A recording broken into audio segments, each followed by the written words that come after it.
welcome you to Windsor Castle on this, your second state visit to the United Kingdom.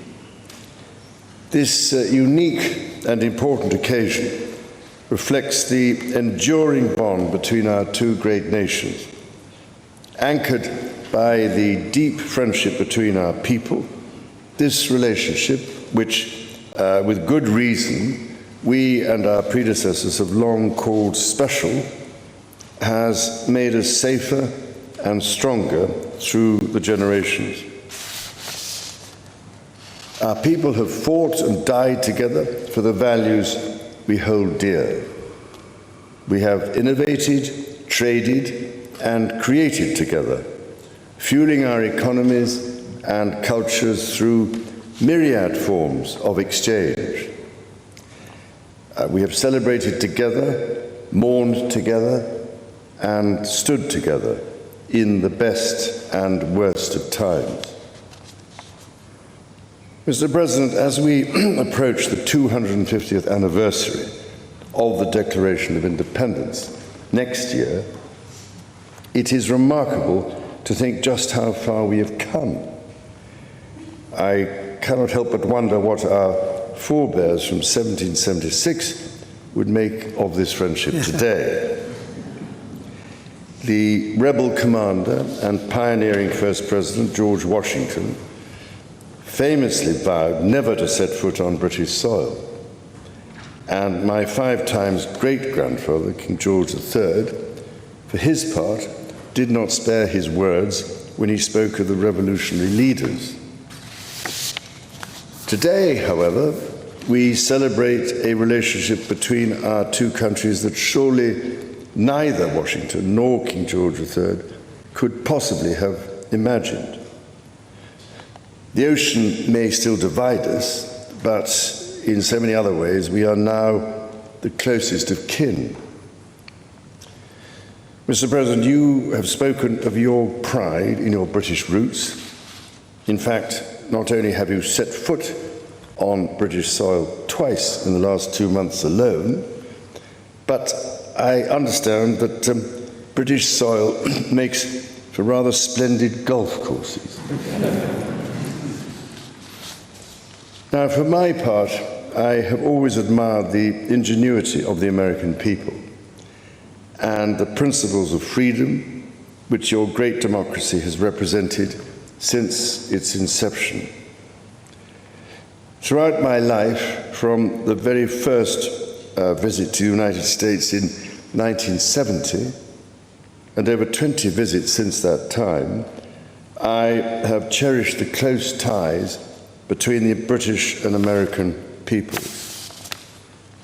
In fact, had the media succeeded in the 1970s in their own attempt at deepening the special relationship, I myself might have been married off within the Nixon family.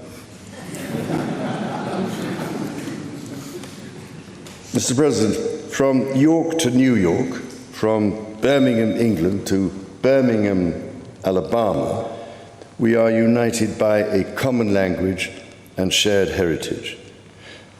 The many thousands of people from each of our countries who have made the other their home have enriched our societies immeasurably, a fact that gives me the greatest pride.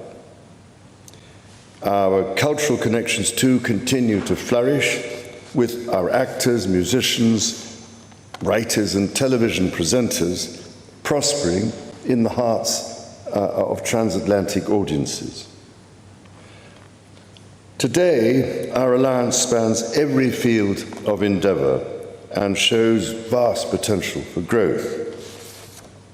The United Kingdom was your partner in the first trade deal of your administration, Mr. President, bringing jobs and growth to both our countries. And no doubt we can go even further as we build this new era of our partnership.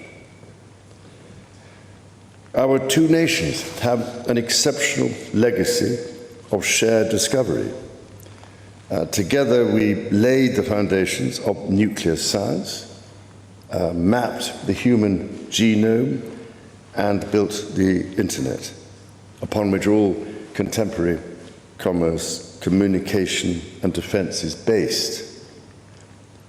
Together, our scientists and engineers are shaping the world of tomorrow, not least with new partnership agreements on technology and the prosperity that stands to bring.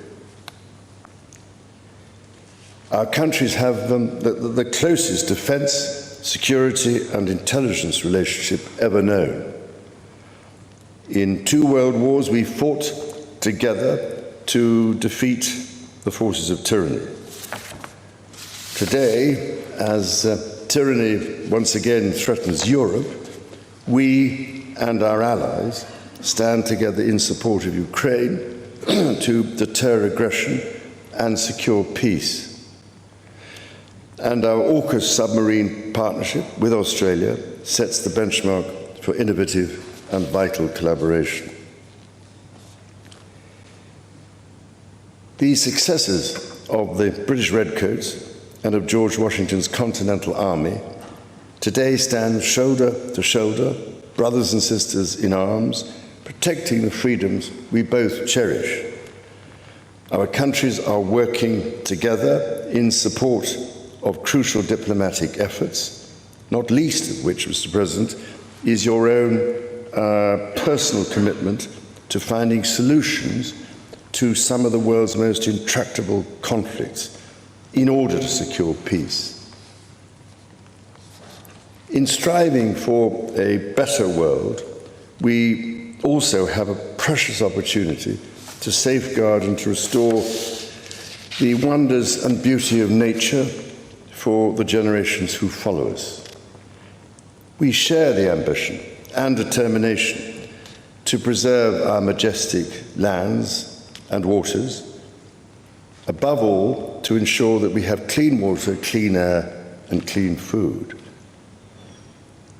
Our legacy for the next 250 years and beyond is to ensure that our children, grandchildren, and those who come after them can experience the awe and magnificence of the natural treasures found in the countryside, on the coasts, in the seas, and in the national parks established by your predecessors and mine.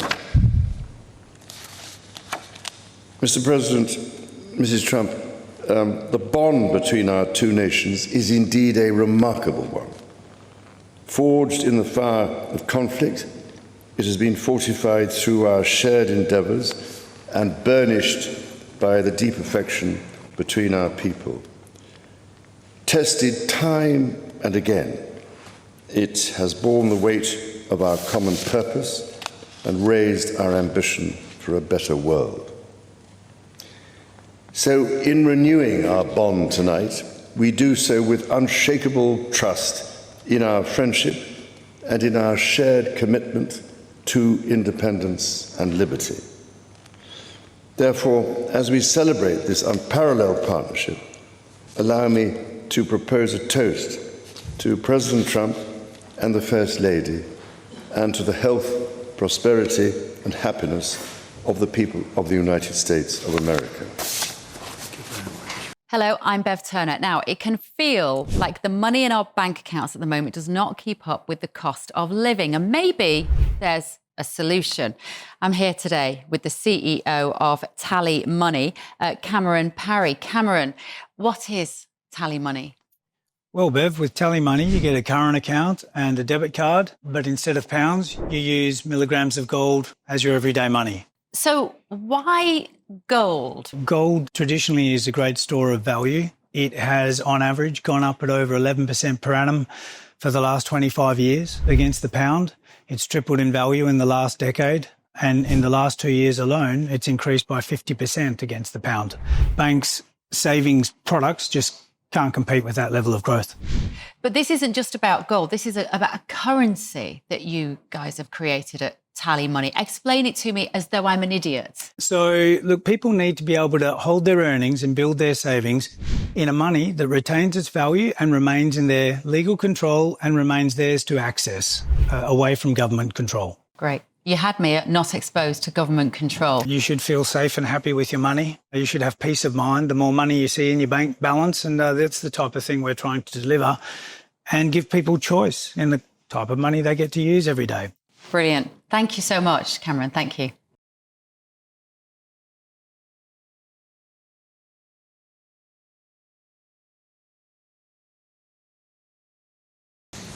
Your Majesty, Melania and I are deeply grateful to you and Queen Camilla for your extraordinary graciousness. And to William and Kate, thank you so much. It's been so great being with you today. Thank you very much. Appreciate it.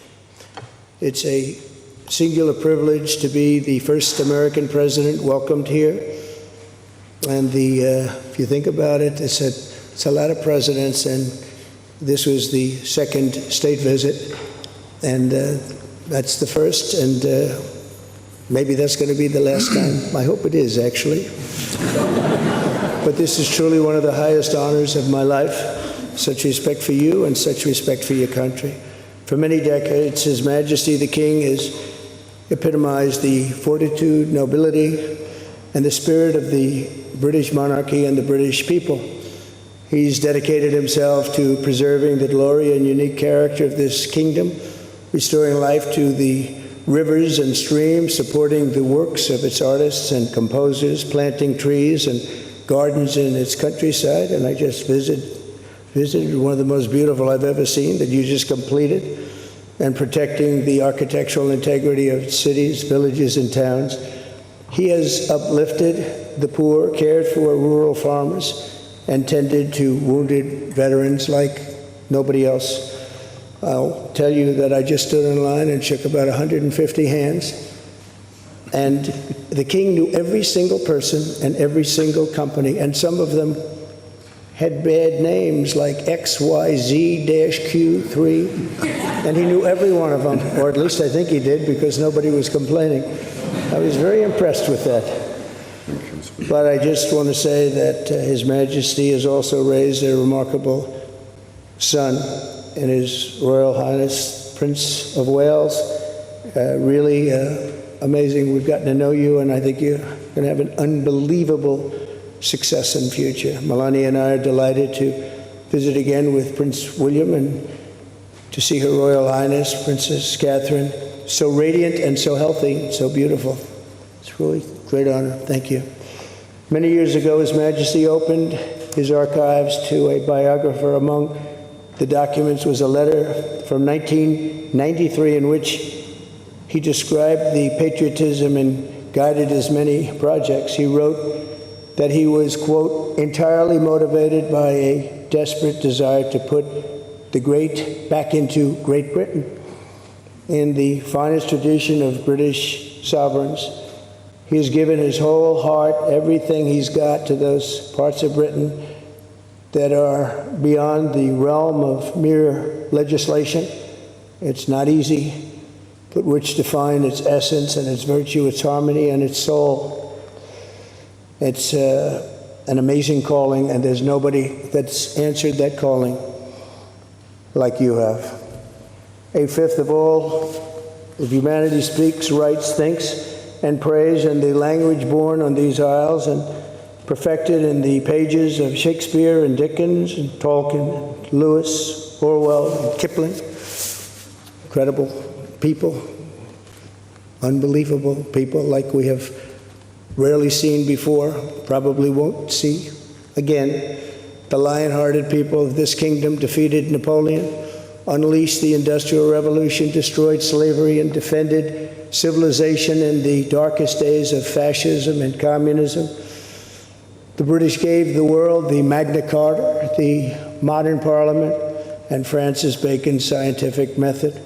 They gave us the works of Locke, and Hobbes, Smith, and Burke, Newton, and Blackstone. The legal, intellectual, cultural, and political traditions of this kingdom have been among the highest achievements of mankind. There's really never been anything like it. The British Empire laid the foundations of law, liberty, free speech, and individual rights virtually everywhere the Union Jack has ever flown, including a place called America. You know that place very well, don't you? His Majesty spoke eloquently about the bond which inspired Sir Winston Churchill, and the bust is in the Oval Office right now, the beautiful bust of Winston Churchill, to coin the phrase special relationship. But seen from American eyes, the word special does not begin to do it justice. We're joined by history and fate, and by love and language, and by transcendent ties of culture, tradition, ancestry, and destiny. We're like two notes in one chord, or two verses of the same poem, each beautiful on its own, but really meant to be played together. The bond of kinship and identity between America and the United Kingdom is priceless and eternal. It's irreplaceable and unbreakable, and we are, as a country, as you know, doing unbelievably well. We had a very sick country 1 year ago, and today, I believe we're the hottest country anywhere in the world. In fact, nobody's even questioning it, but we owe so much of that to you and the footing that you gave us when we started. Together, we've done more good for humanity than any two countries in all of history. Together, we must defend the exceptional heritage that makes us who we are, and we must continue to stand for the values and the people of the English-speaking world, and we do indeed stand for that. On behalf of all Americans, I offer a toast to one of the great friendships, to two great countries, and to His Majesty, King Charles III, a very, very special man, and also a very, very special queen. Thank you very much. Thank you. Thank you very much. It's a great honor to be with you.